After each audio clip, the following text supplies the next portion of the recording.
What is going on, YouTube-averse? John Stanek from Johnny Radio here, bringing you another Top 5 on this glorious Top 5 Friday. And guys, I'm so excited to be talking to you about literally my favorite album of all time, the Paul Butterfield Blues Band, their debut album from 1965. Just an amazing blues record, an amazing rock record, just an amazing album overall, and my personal favorite top 5 songs ranked from this album, which was really hard to do because I love the whole thing. I think it's the perfect blues rock album. It was something that I've been searching for many years because there's so many blues albums that don't quite make the mark. You know, a lot of them just kind of feel very samey towards the end of the album, but this thing is just it's blues with a feeling. What can you say? So let's get right to it. At number 5,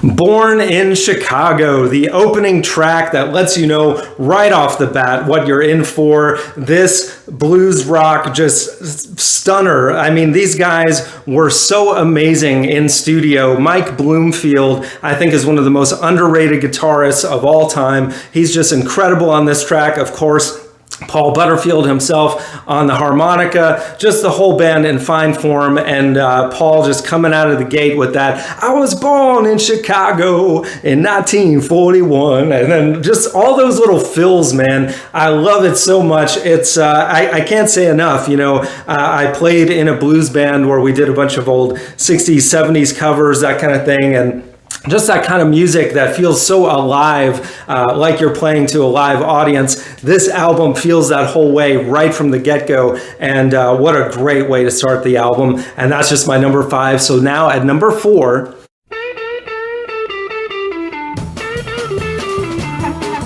I Got My Mojo Working. Such a fun, upbeat song towards the middle of this album where Sam Lay, the drummer, takes over vocal duties while playing drums, of course. And I can just picture it again in a small club, you know, people just dancing. This is just such an upbeat, fun song. And Sam Lay's vocal, almost reminiscent of like Louis Armstrong or something, gives it that kind of jazz vibe. And you know, I've been to New Orleans myself and seen a band, just, you know, some of the most amazing musicians that you've never heard of. And I remember a drummer playing a song similar to this and singing, and it just made me think of, man, how cool it would have been to see the Paul Butterfield Blues Band in their prime live jamming this one out. So great. And that's just my number 4. So now at number 3,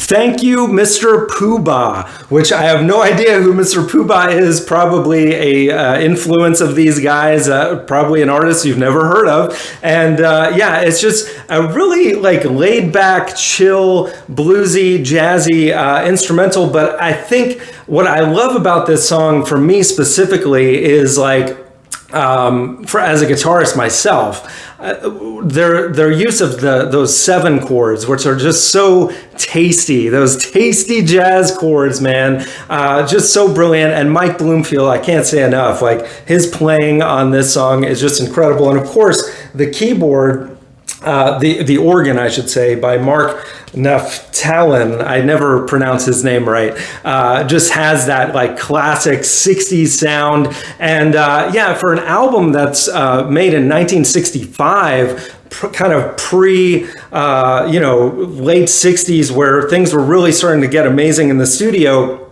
Paul Rothchild, man, did an amazing production job on this album. This is one where you can really hear everything, and you want to hear everything because it's so, so good. And that's just my number 3. So now at number 2,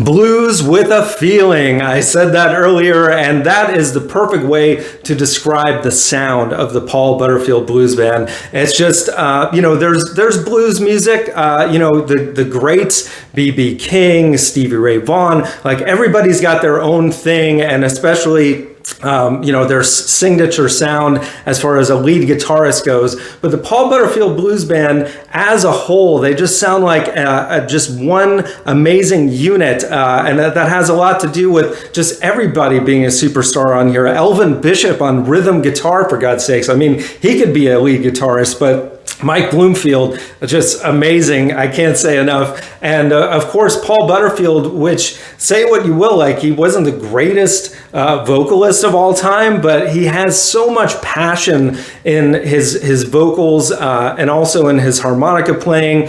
And it's just, you feel it, man, with every ounce that these guys put into the music. And that song, especially, a lot of blues music can be really kind of slow and depressing. This is blues with a feeling that kind of has that more upbeat, make you want to put your teeth out, like, yeah, and get in with the vibe, if you know what I'm talking about. And that's just my number 2. So now at number 1,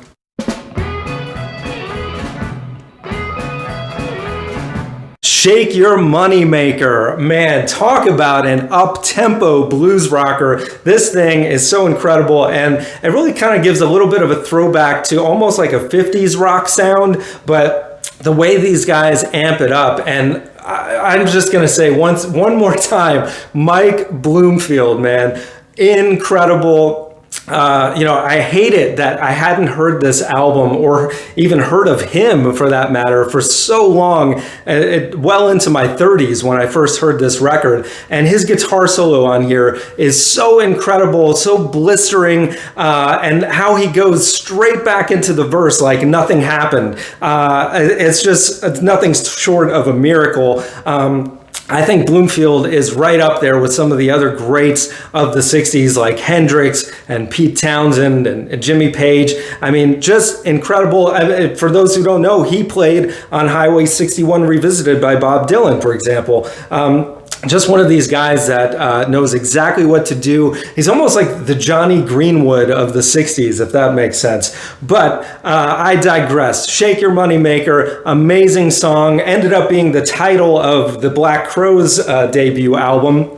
I'm sure has something to do with this, because I think these guys were so influential. I mean, not just musically, being one of the first mixed race groups, half white, half black, kind of showing the world what can be done in the midst of the civil rights movement in the 60s. And that music is so much bigger than those issues. And this is just an incredible record. I think the greatest of all time. I know that's really saying something, especially when you see some of these other albums on my wall. But man, this was just something that came in my life at a time when I was looking so hard for it, and it was just like, oh man, I love it. I love it. I love it. And that's my top 5, guys. So let me know in the comments below what you think. What would your top 5 be? If you're so bold, rank the whole thing, because the whole thing is great. And guys, we got top 5s every Friday, album reviews, so much more. Thank you for watching. And as always, Viva la Vinyl. So guys, thanks so much for watching. Please like, subscribe, and be sure to ring the bell for notifications so you can always see great quality content like you're seeing on the screen right now. Thank you so much for supporting Johnny Radio, and I'll see you soon.